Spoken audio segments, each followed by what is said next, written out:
Voodoo পুতুল দ্বারা শত্রুকে বান মারণ। স্ক্রিনে যে নকশাটা দেখতে পাইতেছেন, এই নকশাটার মাধ্যমে একদম দূর থেকেই মাত্র 3 দিনের মধ্যেই শত্রুকে বান মারতে পারবেন। অনেক ভাইয়েরা বিদেশ থেকে বলেন, দেশ থেকে বলেন, যে কোনো জায়গা থেকে শত্রু দ্বারা ক্ষতিগ্রস্ত হয়ে আসতেছেন। আপনার পিঠ দেয়ালে ঠেকে গেছে। এখন শত্রুকে যদি আপনি শেষ না করতে পারেন, সেক্ষেত্রে আপনার ভবিষ্যৎ অন্ধকার, আপনার বাচ্চাদের ভবিষ্যৎ অন্ধকার, এবং আপনি মহা বিপদে পড়ে যেতে পারেন। সেক্ষেত্রে আপনারা কিভাবে শত্রুমুক্ত হবেন, কিভাবে শত্রুকে বানমার একেবারে শেষ করবেন, তার উপায় আমি এই ভিডিওতে বলে দিব। অবশ্যই ভিডিওটা প্রথম থেকে শেষ পর্যন্ত শুনবেন, তাহলে বুঝতে পারবেন। আসলে নিয়ম বিদ্যাগুলা যে দিতেছি, এই বিদ্যাগুলা যারা অনুধাবন করেন তাদের মধ্যে আশা করি কবিরাজি সম্পর্কে একটা ধারণা আসার কথা। এই ধারণাগুলা যারা পাবেন তারা আশা করি অন্য কোনো ভণ্ডতান্ত্রিকের কাছে গিয়ে প্রতারিত হবেন না। এবং এই বিদ্যাগুলো যাদের মধ্যে থাকবে, আশা করি তারা যে কোনো প্রকার কাজ অতি সহজে নিজেরাই করতে পারবেন। তো এরকম ধরনের পাওয়ারফুল পাওয়ারফুল বিদ্যা আমি দিতেছি। অবশ্যই আমার চ্যানেলটাকে সাবস্ক্রাইব করবেন, লাইক করবেন ভিডিওতে, এবং ভিডিও শেয়ার করবেন বেশি বেশি করে। তো যাই হোক, স্ক্রিনে যে বিদ্যাটা দেখতেছেন, এটা মা কালীর মহা শক্তিশালী একটা বান মারণ বিদ্যা। মা কালীর সিদ্ধ করা একটা বিদ্যা। এই মা কালীর সিদ্ধ করা বিদ্যা আমি আপনাদেরকে দিতেছি, যাতে করে আপনারা শত্রুমুক্ত থাকতে পারেন। যে কাজটা করবেন শুধুমাত্র মঙ্গলবার দিন, এটা মঙ্গলবার ছাড়া অন্য কোনো দিন করা যাবে না। এই বিদ্যাটা কাজ করলে মঙ্গলবার দিনই করতে হবে আপনাদের। আমরা মূলত দেখা গেছে এই বিদ্যাটা আমরা নিজেরা একদম গোড়া থেকে সিদ্ধ করে নিয়েছি, এবং আমাদের বড় আসন আছে বিধায় আমরা এই বিদ্যাটা সপ্তাহে 7 দিন ব্যবহার করতে পারবো। কিন্তু আপনারা এইটাকে শুধুমাত্র মঙ্গলবারের দিনে আপনাকে এই কাজটা করতে হবে। এই কাজটা করার জন্য অবশ্যই আপনাকে শ্মশান থেকে 3 মুঠ মাটি নিয়ে আসতে হবে, এবং নিজের হাত দিয়ে কাঁচা মাটির পুতুল বানাইতে হবে।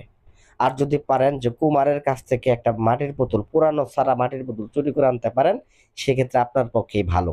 আর যে শত্রুর জন্য কাজ করবেন, ওই শত্রুর নাম নেবেন। শত্রু ছেলে হয়ে থাকলে বাবার নাম নেবেন, মেয়ে হয়ে থাকলে মায়ের নাম নেবেন, এই নকশাটাকে নেবেন।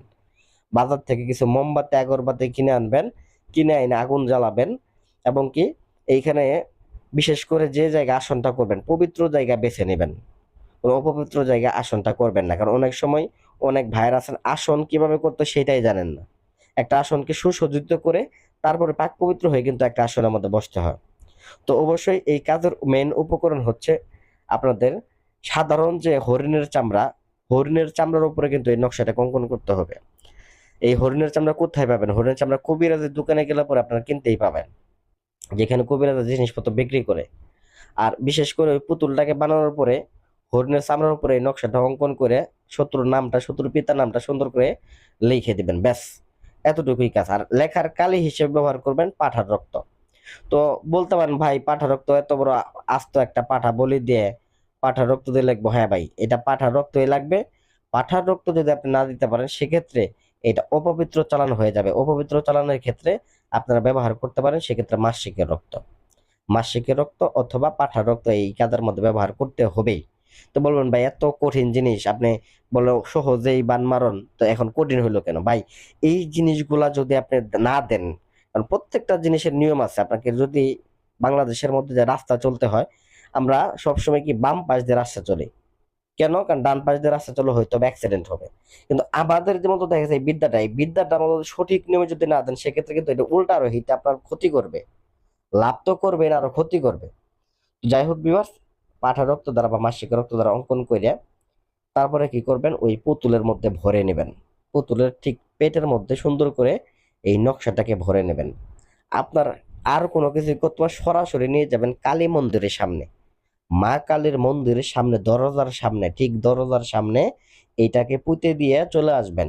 জাস্ট এতটুকুই আপনার কাজ। এই মা কালীর মন্দিরের দরজার সামনে এটাকে পুঁতে দিয়ে চলে আসার 24 ঘন্টা থেকে 3 দিন পর্যন্ত আপনি অপেক্ষা করবেন। আমি আপনাদেরকে আজকে বলে গেলাম, আপনারা দেখবেন এই এই বিদ্যার খেলা আপনারা নিজেরাই দেখতে পারবেন, যে কিভাবে শত্রু 3 দিনের মধ্যে হুট করে শেষ হয়ে যায়।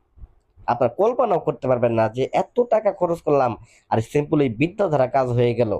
আপনার কল্পনাও করতে পারবেন না, আশ্চর্য হয়ে যাবেন ইনশাল্লাহ। তো যাই হোক, আশা করি ভিডিওটা ভালো লাগবে। ভিডিওটা ভালো লাগবে, ভিডিওতে লাইক করবেন। এরকম আর আকর্ষণীয় ভিডিও পেতে চ্যানেলটা সাবস্ক্রাইব করে রাখবেন, বেশি বেশি ভিডিও শেয়ার করবেন। ধন্যবাদ সবাইকে।